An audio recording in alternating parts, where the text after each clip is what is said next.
Recycling plastic is an obvious way to make a big impact in everyday life.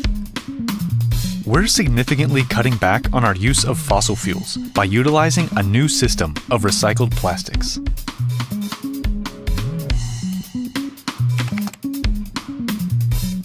Going paperless means more than just convenience. We designed new packaging that uses environmentally conscious pulp. My bicycle on my own 2 feet get me to almost anywhere I'm going.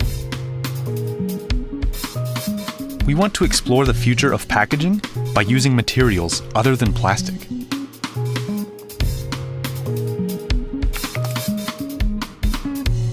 I treat electricity as a commodity to be used sparingly. We want to build a world where the burden of electricity saving doesn't fall on consumers.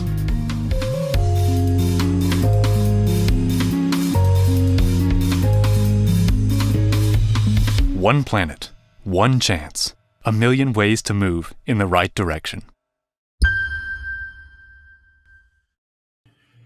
Good afternoon. I'm Rich Ventura, Vice President for Sony's Professional Display Solutions of Americas Group, and I want to welcome everybody to our RVonAV, and we're going to be talking a lot about something a lot of us have been talking about as we go to shows and we're looking in the press and we're looking in social media around sustainability and talking about sustainability in AV. And we have just an amazing panel here today talking about that.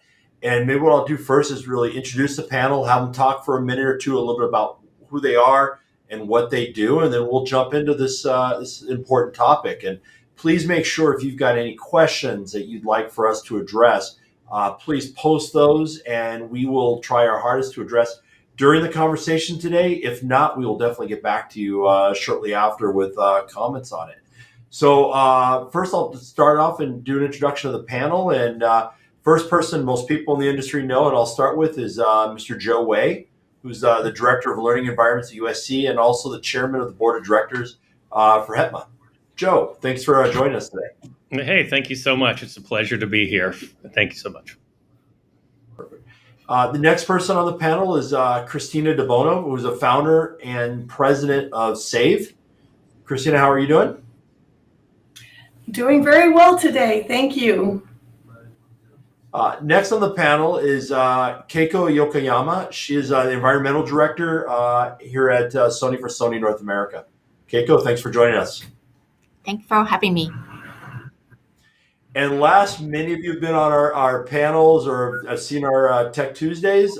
Krim Springer, who's one of our senior SSEs from the Professional Display Group. Good afternoon, everyone. So, topic is around sustainability. And I think this is something that all of us have been talking about either through trade shows or through social media. You got a list of it and everything. And maybe at a high level, let's talk about what sustainability means to each one of us. And we've got such a great cross section of individuals, from end users to AV to internal for us at Sony and someone who talks to our customers every day from a technical side. So maybe, Joe, let's start with you. What does sustainability really mean for you and for USC? Yeah, no, great question. To me, it really just means responsibility, right? And being accountable to what we're doing. At USC and really every higher ed institution, we do everything at scale. And we always talk about that from a business and integration point of view, but we often forget that also comes with the accountability and responsibility to make wise decisions with what our technology choices. And that's why we were, I'm proud to have been one of the first schools to go through the SAVE certified program. We wanted to be able to design our spaces as well. Thinking about what our impact would be, both to really just say, obviously help the planet, but also be fiscally responsible for our institution, right? To be able to save where we could and make those wise choices, knowing that at scale, we can have a larger impact. And that's why we made it important as we designed our spaces and looked to the future to choose the technologies that allowed us to do that. Likewise, at USC, we do have a sustainability initiative. Our new president, right before the pandemic, when she came in, she said sustainability was going to be important. It's going to be one of her main goals, and to follow actually ahead of time the UN sustainability goals. We do have by 2028 we want to be a completely carbon neutral university by 2028. That is that's a heavy goal, right? Understanding that a lot of what we have just in our buildings and our from lighting to HVAC and all this is just very, is obviously legacy. And so there's a huge advancement and investment into our institution to get us to that level. And just as the AV person, we have a small portion of that, but we know it's one that's important. Perfect. So Christina, Joe talked about the SAVE certified, or we talked about it in our call the other day. Can you talk a little bit about this? Yes, absolutely. So I just also wanted to get a little more history behind SAVE and who I am. I actually am in the industry. I have been in the industry for almost 30 years now. 14 years ago, I founded an audiovisual integration company here in Southern California. And so I have a lot of experience in the industry. And also I've been involved for over 40 years in community efforts with organizations that are really on the front lines of addressing social, economic, and environmental problems in low-income communities.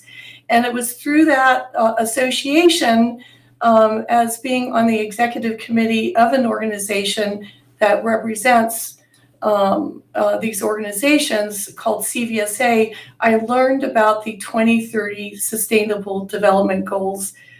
These are goals that were unanimously adopted and approved by all 193 member nations at the UN in September of 2015. And through CVSA, we launched an education campaign. And through that, ClearTech, my company, learned about the 2030 sustainability goals, which are really addressing what is sustainable development? What does it mean to build a sustainable world for all people and for our planet in the future? And the goals include things like ending poverty, reducing inequality, access to quality healthcare and education. And one of the goals is goal number 12, which is responsible consumption and production. And so when we went through this education program, our staff, who's very young, and one of our staff members came up to me afterwards and she said, I'm going to be getting married soon, but what kind of world am I going to bring children into if we have a family? And so we really want to take this on. We want to put together our own plan to align our company with these important goals. After all, we all know, from inequality to poverty to environmental degradation, these problems are getting worse and are very complex. And there's an urgency to act now. So we started down this path and we started looking into resources available through either our trade associations or maybe government programs that would help us. And we discovered that there wasn't really, a unilateral program. There wasn't anything out there to really help a company like ours. And that was the genesis of SAVE, Sustainability in AV, which has been launched a year ago and is a nonprofit, first industry-wide independent organization to bring stakeholders together to take concerted action to do our part to achieve these important goals. And I wanted to also add something. This was a staggering statistic that we learned as we started doing our research. In 2019 alone, over 59 million metric tons of e-waste has been generated by North America and Europe. And that number has increased 21% in the past 5 years. And the majority of that e-waste ends up in landfills and dumps. And there's no unilateral process program for reuse, repurpose, properly recycling, and disposal of this equipment. By 2030, when we're supposed to achieve these goals at the trajectory that we're going, we're going to be generating over 90 million metric tons of this e-waste. And honestly, the AV industry is part of the problem, but we can be part of the solution. So that was what SAVE is focused on, is to help companies come up with plans through a certification program. And we also have launched a Save a Second Life initiative, which is really focused on the reuse, repurpose, proper disposal, recycling of AV equipment. And we've established partnerships. One of the partnerships is with HETMA, which we're very excited about, because we know that it's going to take more than business and industry. It's going to take all of us. And so SAVE also is creating bridges between business, non-government organizations, and educational institutions.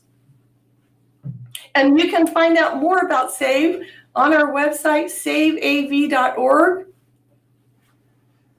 Thanks a lot. It's amazing what you guys are doing, and I think when we talked the other day, just learning more about it, and I know we'll dive in even deeper, and we'll talk a lot about some of the opportunities and challenges that are out there. But it's great to see an organization that comes out of the AV world instead of traditionally we always see outside organizations come into our space with regulations and directions and plans and processes. But it's great to see people coming from our industry to help drive this, because I think it lends more opportunity for us to really work closer together. And you understand the world that all of us in the AV space comes from. So it's great to see that. So Keiko, you're an environmental director. What does that really mean at Sony, and what do you focus on as we look at our sustainability message and direction? Sure. So my role kind of covers environmental sustainability, also some of the product compliance, as well as the supply chain CSR type of engagement. And as I think Christina touched on, the importance for the future generation, in order for Sony to really provide the condo experience through our product and solution and services, we have to also recognize the impact that we have on the environment. Unfortunately, we do use the resources to make our product used electricity. We want to be really mindful of life cycle of our product. I think Christina touched on the end of life impact that may have if it's not really properly recycled. So all of those are really important aspects that Sony has been really tackling for a long time. And we have this banner called Road to Zero, which is the Sony's global environmental plan. And we just accelerated those plans to achieve the zero environmental footprint by 10 years. So it used to be that 2050 for climate, but now we're accelerating for 2040, recognizing that urgency that we have in making that the future for the generation to come. So I think it's one of those responsibility that Joe also touched on that are really keen on us. And my role is how we can work with all the internal stakeholder and also external stakeholder like Christina and Joe, and how we can move together to make a difference. So I'm really happy to and looking forward to today's conversation. Perfect. Thank you. So Karim, you're out there in the field for us, and you're talking to the customers and our consultants and our engineers, our architects, everyone that we work with, right? What are you seeing and hearing from those customers when they talk about sustainability? Yeah, so first of all, thank you for having me here. And it's great to talk about this because I think it's really important for me as well as the environment. But what I'm really hearing in the field from system integrators, consultants, end users is that how can they adopt new ways of going green? I like to use the term eco-friendly AV devices. And they really want to sit there and learn about ways they can actually protect their environment, whether it's energy saving capabilities or uh, what applications our products and solutions have that will be able to accomplish that. Perfect. So, Joe, USC, we all know California colleges have always been up the forefront when we look at environmental and we look at things like that. And we always hear a lot about just how USC is at the forefront of this. Can you talk a little bit about things that's being done on campus, or areas that you're seeing, especially in the AV space, that you guys are focusing on this on sustainability? Yeah. Oh, absolutely. It's really all encompassing. And this is one of the things that when we went through this SAVE certified training, just how many different ways there are to partner and make a difference, so taking it from just our classrooms, we recognize, before we did our upgrade, I think our average classroom was somewhere around 12 to 15 rack units of just stuff and wall warts and power just sitting there being used. And now we're down to 2. Just that difference and the power savings that we can use, making choices where, how about using things where you can utilize PoE and manage switches rather than, just wall warts and power boxes that are just drawing at all times, making those wiser choices, all the way down to our furniture. We're working with furniture manufacturers using sustainable products, right?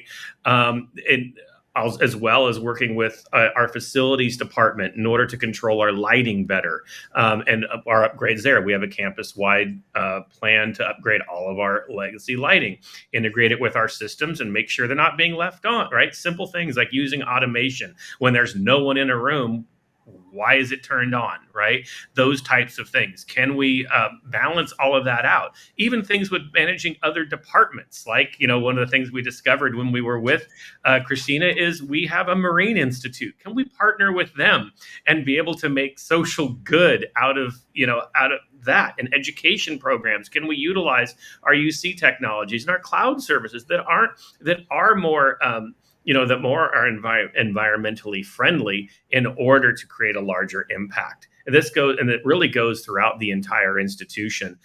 So I'm glad that we have that, and it comes from the top down. The focus on making sure that every little choice we make can have a larger impact. And like I said, really at scale. And this even goes to what Christina had talked about with HETMA and our partnership with SAVE, and knowing that, hey, we're one school that does things at scale. Well, what about the 5,300 universities, college universities that are in the United States? What if we all made those same wise decisions when we're designing our spaces and supporting our spaces? Look at how much impact we could actually have, not just for, the AV industry, but really the globe, right? And to set that. And that's why we're working with them on a train the trainer program to be able to bring people in and allow that to work itself out, in mass. So I'm excited about it. And I'm glad that USC, and we are a place that puts that at the forefront and gives us those opportunities to really set the stage for everyone. And it's amazing as you go through it. And I do encourage everyone to kind of partner, especially if you're an institution. Partner with us. We'll be glad to take you through. Reach out to Christina, everyone. And if you're an integrator or a manufacturer, any other end user, just find ways. You'll be amazed how many different things you touch.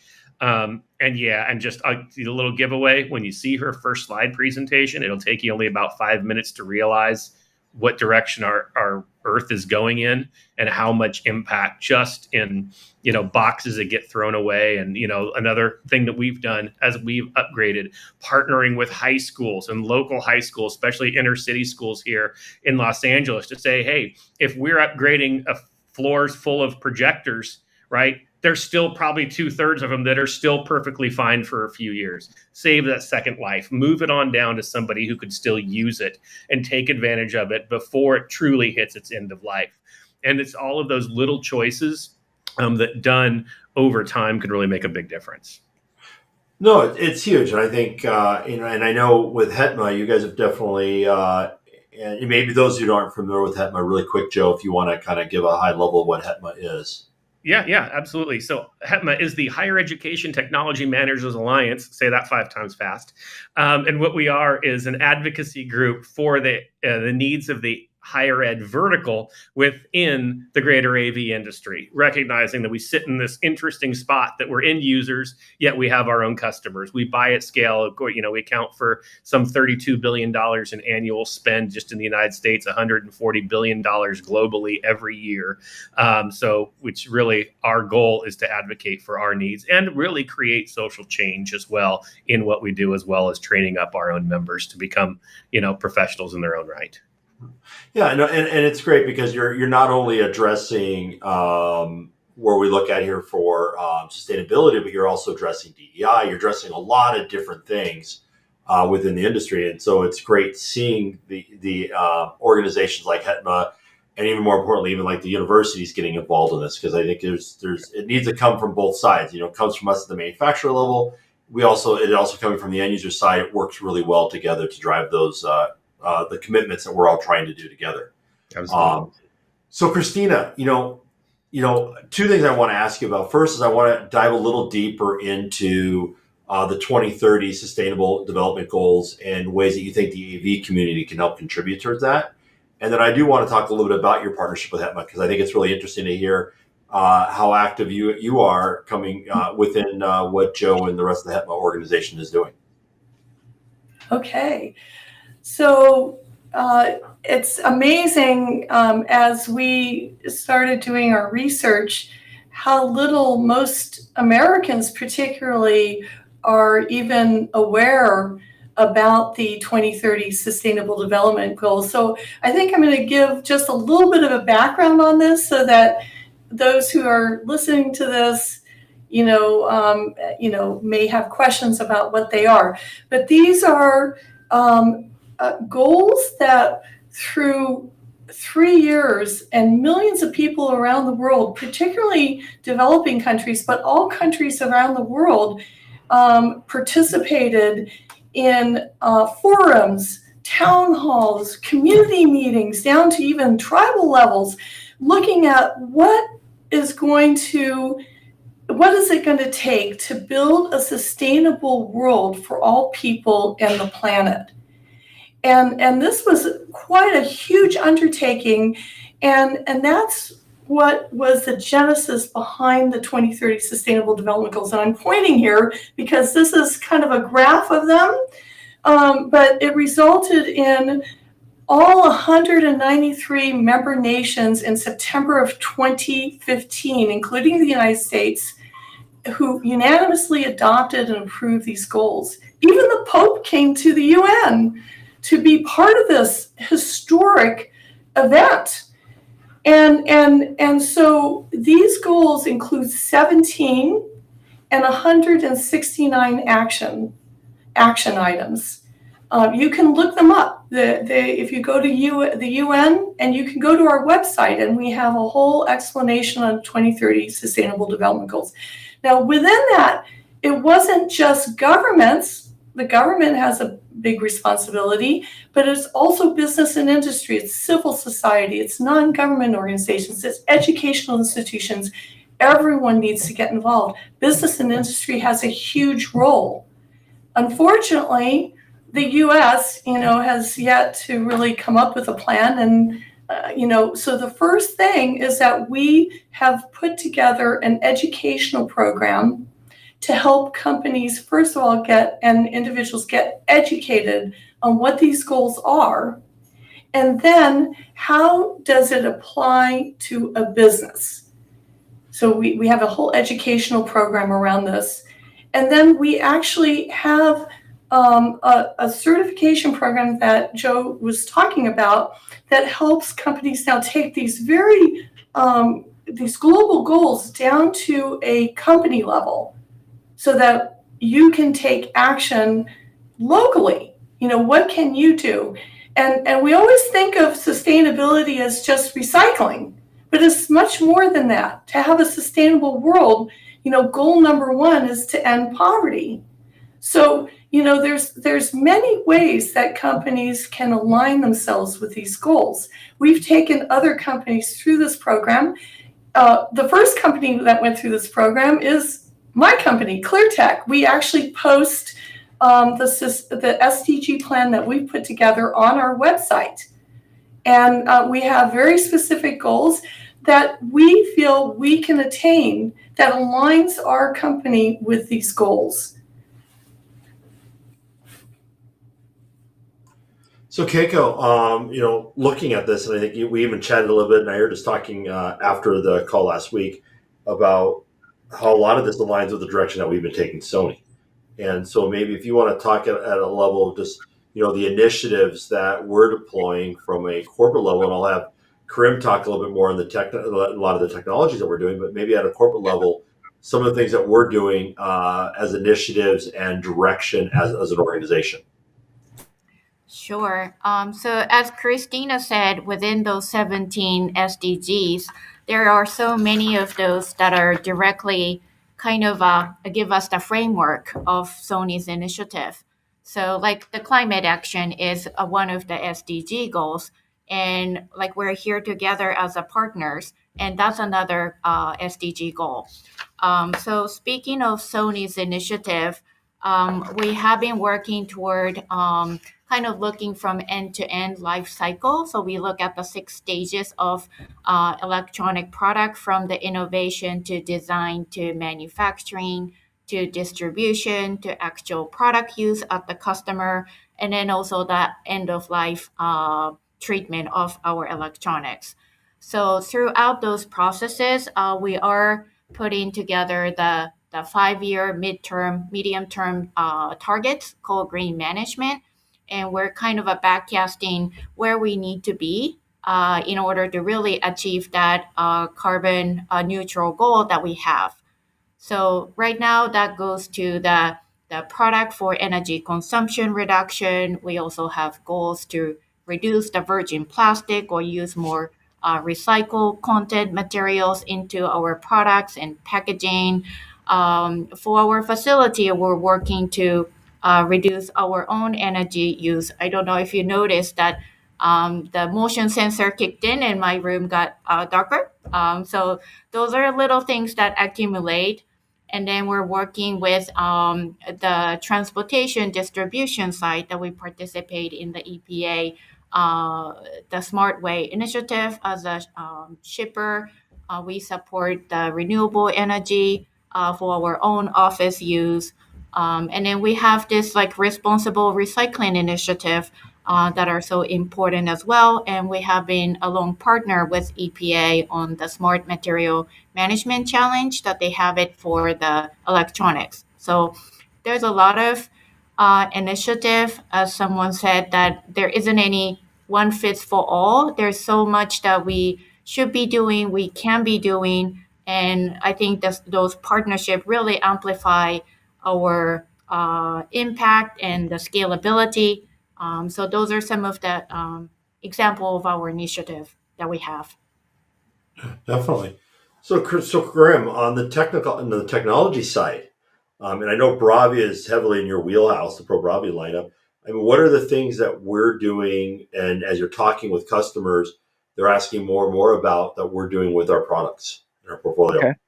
That's a very good question to pick on Pro Bravia. Well, with our Pro Bravia, it's really, I like to say we have to increase awareness on the fact that our Pro Bravias are utilizing less virgin plastic, which is important. In addition to that, it's not only the display itself, it's not just the hardware, it's also the software applications that you're capable of utilizing that will reduce power consumption. In addition to that, system on chip, eliminating additional hardware being used, again, going back to power consumption. So those are some of the things that on the Pro Bravia side that is a huge benefit in terms of making our displays eco-friendly for the environment. Okay. So Joe, we had this massive supply chain issues we've all been dealing with the last few years, right? And one of the questions that came out, and I think it's a great thing to talk about, is with the disruptions, did it make it easier or harder to substitute or replace tech that you were using that was more aligned with the sustainability goals? Yeah, well, that's a great question. Actually, there's a couple others in here too that go along with that, and I'm going to give a two part answer. One, we were lucky that actually we started our quote unquote digital transformation, that move, prior to the pandemic. So we'd already had in mind our goal was to end up moving toward more sustainable practices, even before supply chain ended up being an issue. So, the day we kicked everybody off campus on Friday, March 13th, I had a storage room full of equipment ready to be put in, already going to upgrade. So that didn't hit me, luckily. I looked like the most smartest person in the room when I already had all my equipment there. And first time in my life, I looked like the smartest person in the room. Now, but post, if I look at the rest of my colleagues, when we now hit the supply chain, I think it really did give us an opportunity to now test other things. I have been, and this is personally and something that can really help us. I don't want to own anything. I come from the point of view that if I can have a software server cloud-based solution as opposed to a box sitting in a rack, it's just going to be better. I do understand that there are other side effects there. Even the cloud still has some type of footprint. I get that, but there's only so much I can do, and I can make those choices. So when we look to do things, and there's even there was a question about removing matrix devices. Yes, we removed it all because we recognized, one, just from our customers, no one really was matrixing stuff anyway. Even if you had a room where you could send 8 different things around to 8 different places, no one ever did it. They put the same thing on every screen anyway. So why can't we just be smarter in our screen sizes and actually follow the right practices to see, have it instead of having 50 of them in a room, why don't we just do the right amount to serve the people that are there, as well as why don't I just have one encoder and simplified AV over IP decoders, right? Those are the types of things. Can we move to server and, virtual control and cloud monitoring? All of those things were possible beforehand. I think the supply chain now, coming back full circle on the question, it really gives us an opportunity to think that way. Can we use virtualized things? We went as far as saying, hey, there's a manufacturer out there that does a software-based DSP. Why can't I use that instead of another box that's just plugged in if it's going to do the same thing, right? And those are the types of things that we looked at. And we really wanted to make things an AV over IP cloud server software first to be able to limit those things, which then also the other advantage is, when you do that and you move to things that can be, actually use normal computer programming languages to do, and you can do API calls on stuff and all of it, well, guess what? Now I can do automation. With automation, I can actually bring in our sustainability goals. I can be smarter with things like Keiko just said, with the lighting that comes on and off, those types of things. I can utilize occupancy sensors. I can utilize the technology within our cameras to see who's in the room. We can also tie that in now to our HVAC units. There's no reason to keep a room, cold as cold if no one's going to be there for 3 hours, right? And we can tie those into our scheduling system. So that's really where it's like one thing, and this is what we noticed. Every time we did something, we recognized they could touch something else and we could make an impact in another way. Where a lot of quote unquote traditional AV, you don't realize that we could actually impact the HVAC systems through our AV. Well, because we know who's in a room, right? Those are things that we can start to tie together, and we look at this holistically across the university. That's where that impact starts to happen. And that's why we made the move. And I actually think now that the supply chain, even though I know it's been a burden for all of us, was probably a positive thing to get us to start thinking that way, because a lot of times we didn't have a choice but to actually make other decisions and move away from those traditional ways we would do stuff. Yeah, I think we had one of these RVonAVs a few months back, and we were just talking about how the pandemic changed and supply chain changed how we approach design, how we approach integration, all this stuff. And one of the things I think was a really interesting comment someone made is it actually got us all to start thinking again. We were kind of all in this, we had this muscle memory. This is how we did a room. This is how we did multiple rooms. It got us thinking differently. And it's great to see what you guys have done, Joe. And I think, Karim, if we think about some of the tech that we're doing at Sony and think about the integrations that we're doing with, XIO and some of the software applications. It aligns really well with what Joe was saying, doesn't it?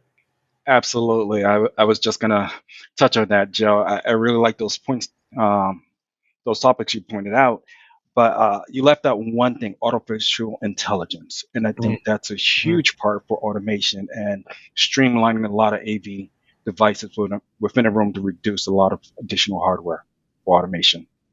I totally agree. So Keiko, I think, being a manufacturer, and supplier of hardware, we have another challenge, right? It's not just how do we reduce the power consumption of our product, how do we add more automation, but I know one of the things someone commented is packaging. And I know that's the big challenge. I know you and we've traded emails. I know that's our next big challenge, right? I mean, can you share a little bit about what we're hearing and seeing? Sure. So I think it is inevitably still the challenge, but I'm really thrilled about recent kind of a progress that we have made, where we have a focused initiative to replace any plastic packaging with more paper-based packaging. We are developing the originally kind of a blended type of sustainable packaging that include like bamboo and other more sustainable resources. So we are really making a huge stride in terms of where we can make the impact. We still have certain areas of the challenges where we may have a heavier equipment, more precision equipment that requires more protection. I think the work kind of remains, but there has been a lot of changes, and it's just take the village within the whole company that everybody is thinking about how we can design it differently, how can we source it differently, how can we work with supplier differently. So I think it's challenging area, but very exciting area to me. Yeah, no, definitely. And I think, Christina, if we look at that whole comment that Keiko said about it taking a village, because it does, it really does take a village. Can you share a little bit about, your partnerships or how you're engaging across the industry? And I'm sure you're also engaging outside of AV. So can you share a little bit more about, I know we talked about HETMA already, maybe talk a little bit more about some of the other areas that you're engaging within the industry. Yeah, so we actually have quickly become a sustainability partner for, some of our associations in the industry, including ISE. We were recently the official sustainability partner to ISE 2023, which hosted an exhibit for SAVE in their Impact Lounge. And that was a way to bring SAVE's initiative, SAVE's mission to the global, on a global scale, because these are, after all, global goals. So in addition to that, we have as I mentioned to you, a Save a Second Life initiative. And we have others who've joined our Save a Second Life committee who are either AV integrators, consultants, and so forth. We have manufacturers who have become sponsors of SAVE.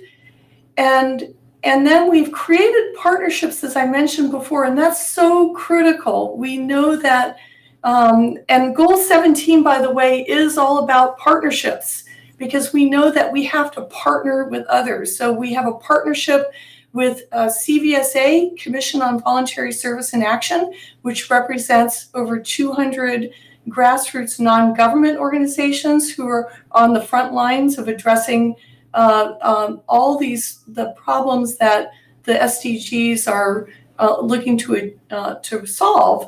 And then also with HETMA, so that we can also create partnerships with schools particularly around the United States. Well, yeah, and I think, Christina, I think what was really interesting, those of us who got to go to ISE, I don't think there was a single booth I didn't see at least one sustainability message in there. And it seemed like everywhere we Absolutely. went, and that was really great to see, because it was the first time I think we've actually seen that. And we know that Europe tends to be a little bit more advanced ahead of the U.S. I mean, what were your overall thoughts of what you saw at the show at ISE and what you're maybe going to see at Infocom and shows as we go forward? Yes, well, first of all, I was just absolutely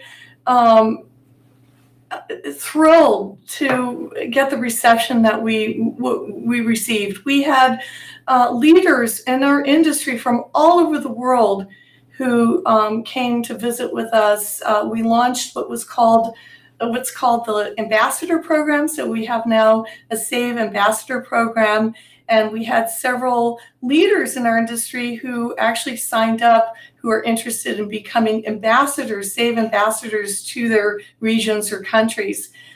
When we were, and I didn't have a lot of opportunity, honestly, to go around and visit some of the exhibits, but I did visit some of the exhibits that really showcased sustainability, and I was very heartened by that, because up until now, we really haven't seen that in our industry.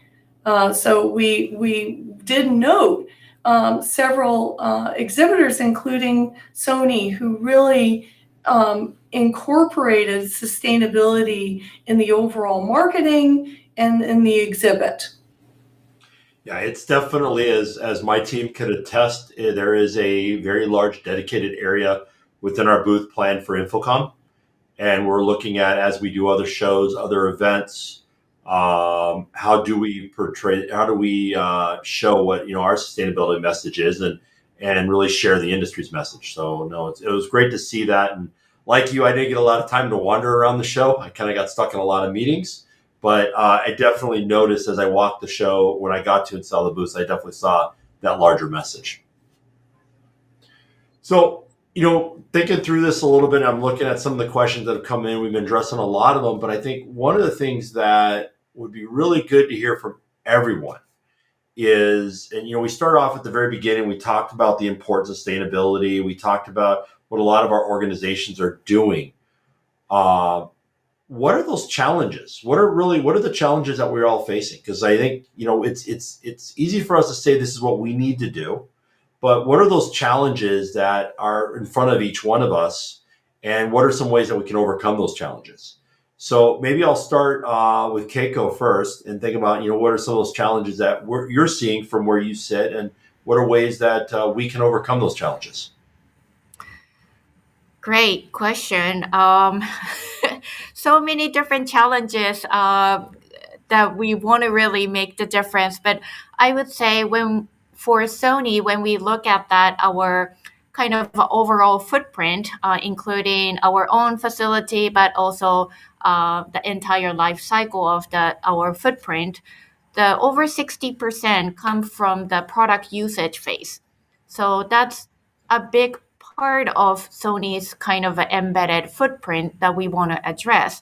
And that cannot take place without really offering the solution and the product that enable those energy savings and other features. But also we have to communicate how to fully utilize it. I saw there was a question about the recycling, but unless people really utilize those programs that we offered, we really have to kind of work together with our customers and partners. So I think how we communicate and engage and work together would probably one of the key challenge area that I personally want to focus this coming year. Okay. So Joe, I mean, at USC or even just overall as a school, I mean, what are those big challenges that you're seeing, and what are some ideas or ways to overcome them?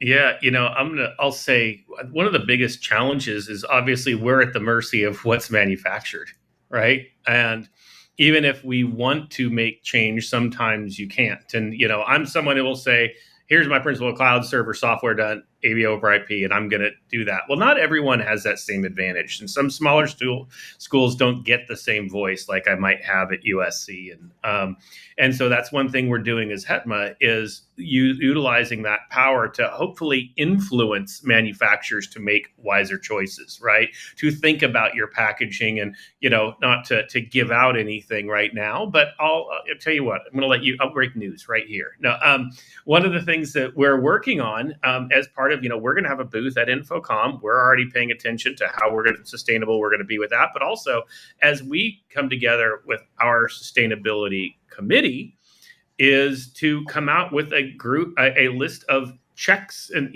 check marks that we're going to ask manufacturers to pay attention to if you want to be part of our HEPA approved program. Like, for example, can we use a managed power, right? Little things like that. What type of packaging are you using?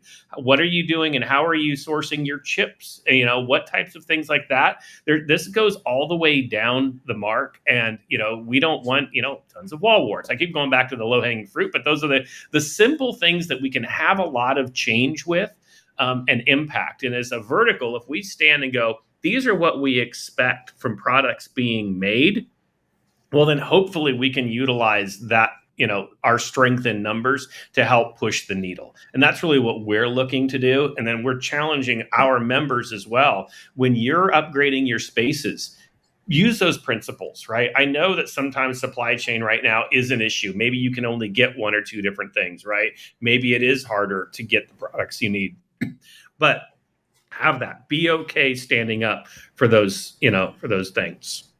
Okay. Well, no, definitely. We look forward to seeing what you're doing and learn more and see how, as a manufacturer, we can help support that. So really exciting stuff to hear that you're thinking through that. Christina, what are you seeing as those challenges or ways to overcome those challenges? Yeah, when I first introduced SAVE, I brought up the fact that we are facing unprecedented times. None of us have not been impacted by extreme weather events. The problems of the environment. We see the poverty increasing. All these things are happening, and people are looking. They're concerned.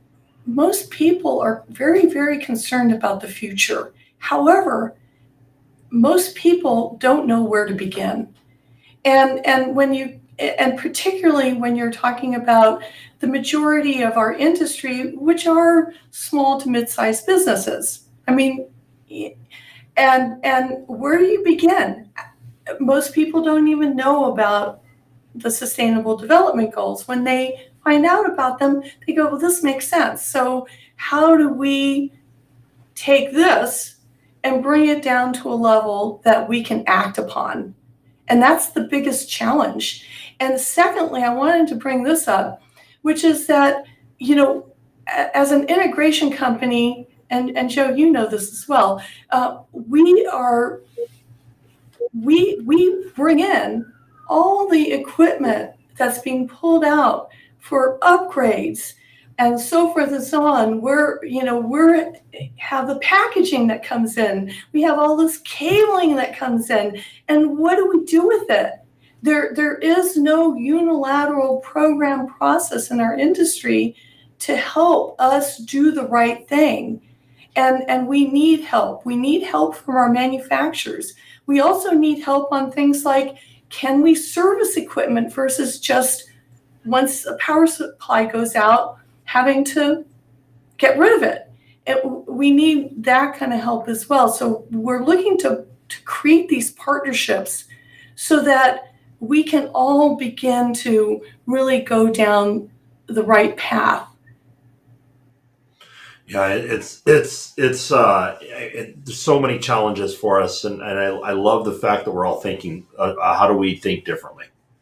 And I think that's probably the most important thing is it's not good enough just to think the way we've been thinking, is how do we think differently? And I like seeing the challenges coming from our integrators, from our customers, and from our anybody in the industry. And I think one of the big challenges that we got, Krim, and I think you and I have talked a little bit about this, we got challenged a lot about plastic. and about using virgin plastic every time we made a display. And I think one of the things we stepped up and maybe talk a little bit about, we took on that challenge with a solution with Sorplast, if you want to talk a little bit about that. Absolutely. And it really doesn't stop with the virgin plastic, the way our displays are designed. It's the whole process. Yes, our displays utilizes less virgin plastic. However, our packaging also utilizes less plastic as well. In addition to that, ink for the boxes. So even when it gets onto the truck, where, let's face it, a lot of people are utilizing large format displays. Previously, the displays were very heavy and bulky. Our displays now are a lot thinner and lighter, I should say. So we're able to fit more displays onto one pallet, reducing in less carbon emission for the environment.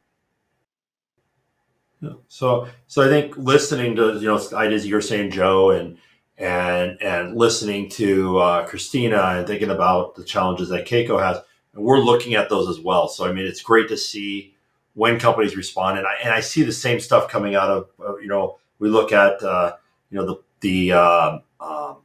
Vadio Legrand, the Legrands. You look at Peerless, all the mount guys, because there's a lot of packaging material that goes in there. They're looking at the same way we're all doing. So it's good to see these changes not just being at a screen level, but being in other parts of the industry. So we're coming up here to the hour, and I think one last thing I wanted to kind of throw out there is to everybody is, what would you like to see more of the industry doing? What would you like to see us do more of? And maybe I'll bounce it around a little bit. I'll start with Christina here. I mean, what would you like to see us do more? And I'm sure that's a pretty loaded question too. So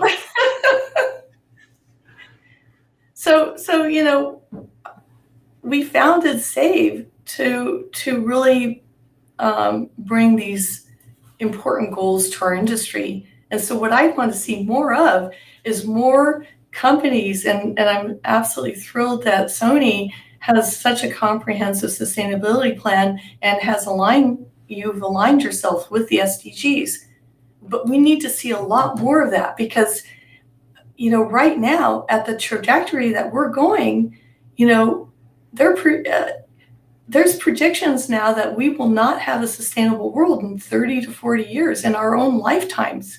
So we want to see more people from all different vantage points, whether you're a consultant, you're an end user, like a higher educational institution, a integration company, a manufacturer, to take these on and to come up with your plans now.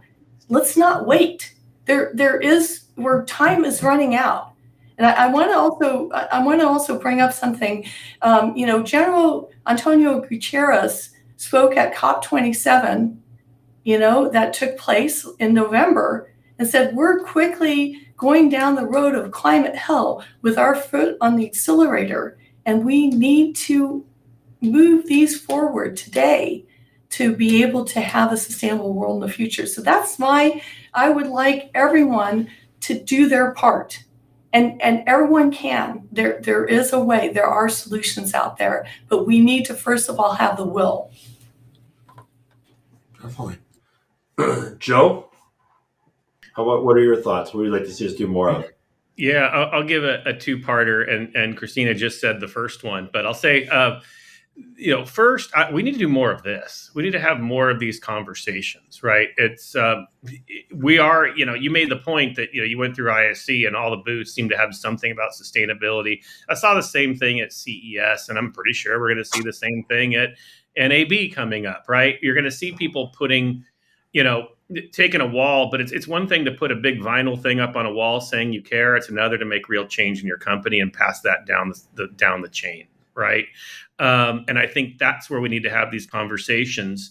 So first, thank you for hosting this. This is really important, and you need applause for putting this together. Okay, so that I thank you. And then the second is what Christina just said, having the will to stand up and say, I am going to make the wise choices. And I challenge my own vertical, right? I think we can do it across the AV industry, but really my vertical. Don't be stuck in your old way of thinking.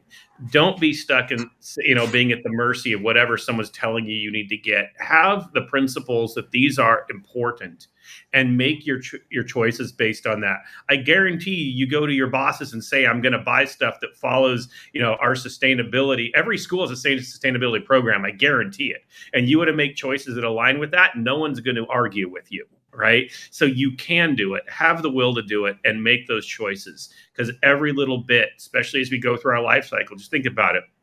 5-year life cycle is usually what we do in colleges, which means we're really only 5 years away from having fully sustainable classrooms if we just make wise decisions every time we swap something out. Right. That's not that far away, and we can have real change. No, it's great to hear that. And Joe, we're excited about having this because it aligns so strongly with our message and really the direction of our company, right? It's really easy to put a sustainability logo on a wall, but if you look at the things that we're doing, and Keiko's talked about some of it, and so has Karim, we do what we say, right? We're not just saying we have a sustainable plan. We are doing those things. And it's great to see USC doing that. And it's great to see SAVE doing that as well. So Keiko, what would you like to see more of? I'm really thrilled to hear all of those kind of comments as a voice of customers. And how can we really service the customer whose values are so aligned with our sustainability kind of a mindset and our goals? How can we kind of incorporate their feedback into our roadmap and initiative so that we can better serve the customer, but we can always kind of move together toward more sustainable world. So I think more of getting those feedback and think of a way to really incorporate into our practices of how things are integrated. I think that's kind of one of the area that I'm really excited from this conversation today. Oh, perfect. Karim, closing us out, what would you like to see more of? Well, Rich, my answer is real simple. Really to increase awareness on how Sony is really doing its part. We're, just like you mentioned earlier, we're not just talking about, we're actually doing it, we're taking action. But in addition to that, I also like to talk about, bring up the point that it doesn't really stop with just letting the customers know that, hey, we're packaging things differently, or we're designing products.